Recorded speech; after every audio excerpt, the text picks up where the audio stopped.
Hey, what's up everyone? Welcome to MST.TV. This is Nishi here, and today we are going to take a look at some of the pricier cards from Eternity Code and try to figure out where these prices are going to be settling at. With the huge delay in the release of Eternity Code here in North America, the prices we're seeing online on TCG Player are kind of massive and inflated, whereas on Card Market over in Europe they have settled down quite a bit. It can be difficult to have an idea of where these prices are going to settle at here, and that makes it really easy to fall victim to vendors or other people who are trying to take advantage of the situation and force you to pay crazy prices for some of the cards.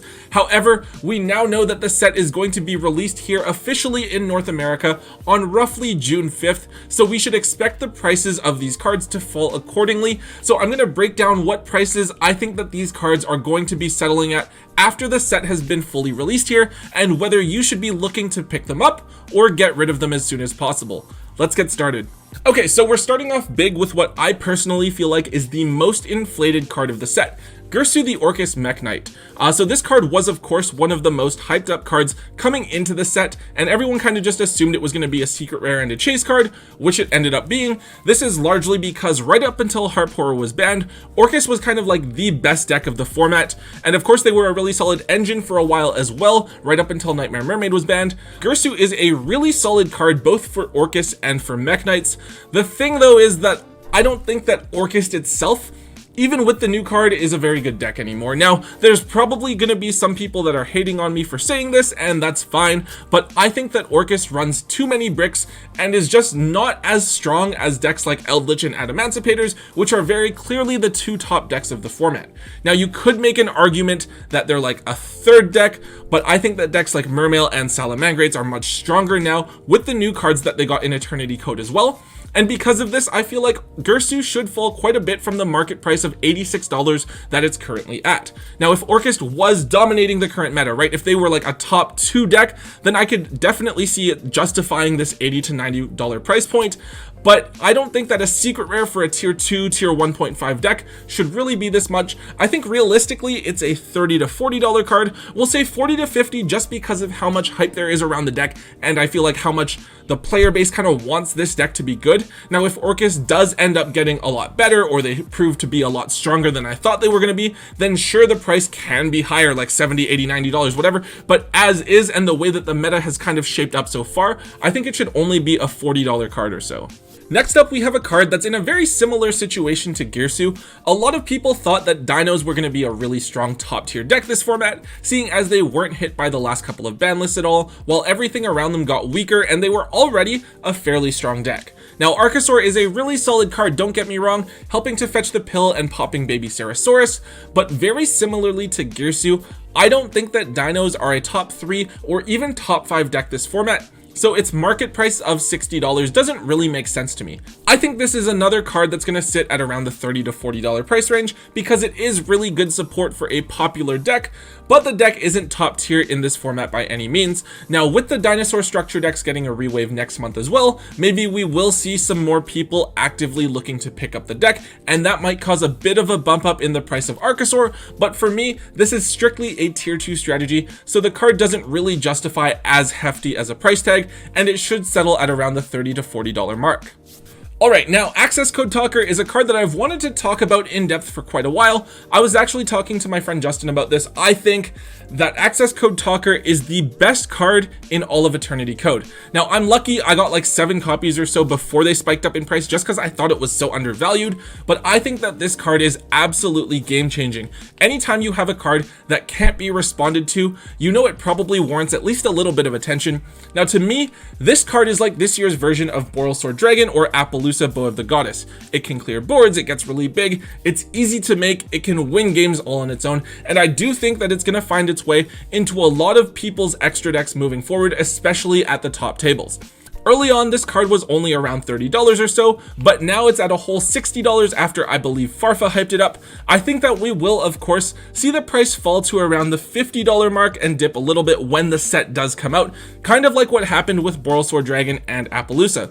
However, I think that after people realize just how good this card is after events pick back up again, that the card is eventually going to reach that 70 to 80, maybe 90 or $100 price point and become the most expensive card in the set. That's actually exactly what happened with both Boral Sword Dragon and Appaloosa. I remember very clearly picking up each of those for only around $50 or so, and we know where those cards' prices went. So if I were you guys, I would pay very careful attention to the price of access code Talker, wait until the set comes out, buy it on the dip, and then hold on to it for a while because I am certain that the card is going to jump up in price before the end of the year. So Ghost Mortar and Moonlight Chill is a card that I thought was pretty crazy when I first read it, but I've had a bunch of people, including Tombox, tell me that the card just isn't really that great at all.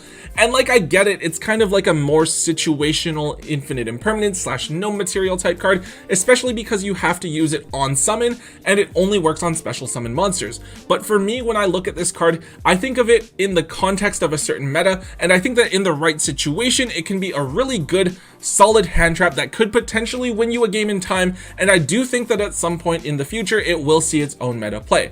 I remember before we were all talking about how Ghost Bell and Haunted Mansion wasn't a very good hand trap and how cards like DD Crow or Called by the Grave were just better, but Ghost Bell did actually end up seeing play and became quite an expensive card because of its specific applications in the meta. For now, it's at around $30, which isn't horrible. I do think it is going to continue to drop to around the $20 to $25 mark, so I wouldn't be in a rush to get it, but the fact that it is a Ghost Girl is going to help stop its price from dropping too low. It'll probably stay around there for a while, but I think that if it does start to see play in the meta, it can definitely jump up to that $40 to $50 price range, which isn't bad at all. Now, personally, I wouldn't set this too high on my priority list, but if you can pick them up for around the $17 to $20 price range, I think it's a really solid buy. This is a card that I actually think is going to be pretty undervalued. It is Gravedigger's Trap Hole. So this is kind of like a trap version of Called by the Grave that also just randomly burns your opponent for 2,000 damage out of nowhere, which is really, really cool.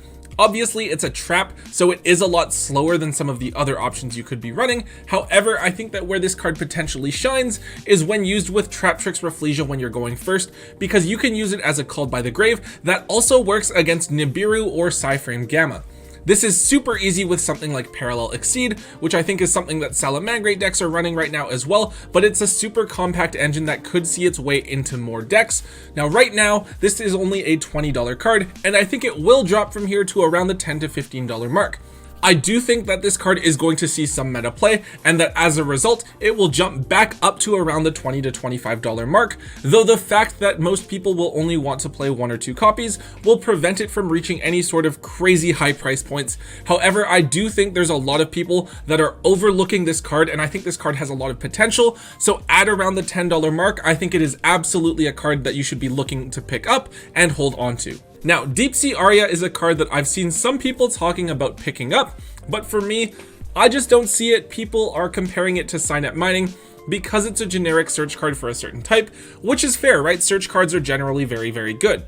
However, I don't think it's going to see the same value that Signet Mining did. For one, you have to banish a water monster from your graveyard as cost, as opposed to just discarding something, so if you can't get a water monster there, it's kind of a dead card. There's also not quite as many valid targets for this card, right? With Mining, you could search for things like Draconet or Salamangreat Gazelle, but with this, your best target is Deep-Sea Diva, and that's kind of really it. So it's probably like a good card in Mermails, for example, but it's really just the one deck moving forward, unless you want to play like a pure Deep Sea deck or something crazy like that. So this card is currently at $20 market price right now, which I do think is a bit generous. It is a really solid card, but I don't think that I would want to pay that much for a card that's going to be so limited in its application. I personally am expecting this to be a really solid $10 card, something that I'm comfortable picking up for around $8 cash or $10 in trades. So Gimmick Lucca is a card that we've seen a little bit of hype for over the last couple of days, with people talking about running it alongside Barrier Statue of the Torrents to end your opponent's turn after they summon a monster off of Crystron Needlefiber. Now, as cute as that combo is, I don't think it's really going to be a meta thing. You might catch some people off guard with it, but I don't think it's really worth a spot in your main or side deck. It feels overly situational. Running 3 copies of this and 1 Barrier Statue, just hoping that you're going to draw them, when your opponent drops Needle Fiber, but it's kind of useless outside of that specific situation. I mean, unless your deck happens to be running monsters that also have equal attack and defense points that you can bring out, then sure, maybe it's cool, but outside of that, nothing really. So this card is currently sitting at $28, which is down from the $40 price point that it spiked up to a few days ago. Really though, it's just too situational of a card to have very much of a strong meta impact, so I believe that it will settle down to around the $10 to $12 range, maybe as high as $15 if people start trying to hype it up as an interesting tech option once again. Okay, so now we have Plunder Patrol Ship Lease, which unfortunately is looking like one of the biggest duds in the set. Don't get me wrong, Lease is an amazing card. It does a lot of good things for the Plunder Patrol deck, but the problem is that the Plunder Patrol archetype just isn't good enough yet. They don't have enough strong cards to make a solid deck. If Plunder Patrols were good, then yeah, I can definitely see this being a money card in the set, but unfortunately they aren't, and so it is not.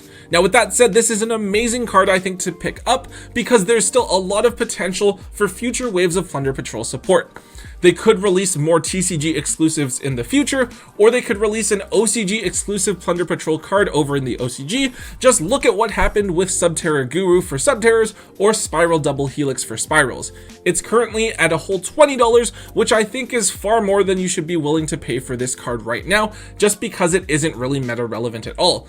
I think realistically you can wait for it to drop to roughly where Morkenbrand fell to, maybe around the $5 to $10 mark, a bit higher than the other two just because of how good the card actually is, but at this price I think it's relatively cheap, relatively affordable, and worth picking up. Next up, another relatively bad secret rare, we have Titanus Cider. So with this card I'm going to make a direct comparison to cards like Get Out and Witch's Strike because I feel like they're all in theory kind of like the same card. Now Titanus Cider is a great card, very comparable to something like Lost Wind, which actually did see meta play before. However, I don't think it's going to have a huge meta impact because it feels like just such a slow option and you have other cards that virtually do the same things. It definitely has potential and I think it could see play in something like Subterra or Altergeist as a back row option, especially because it can reduce attack points and Subterra kind of has a little bit of difficulty dealing damage, but you could say the same thing about a card like Get Out, which saw a bit of situational use in slower decks from a year ago,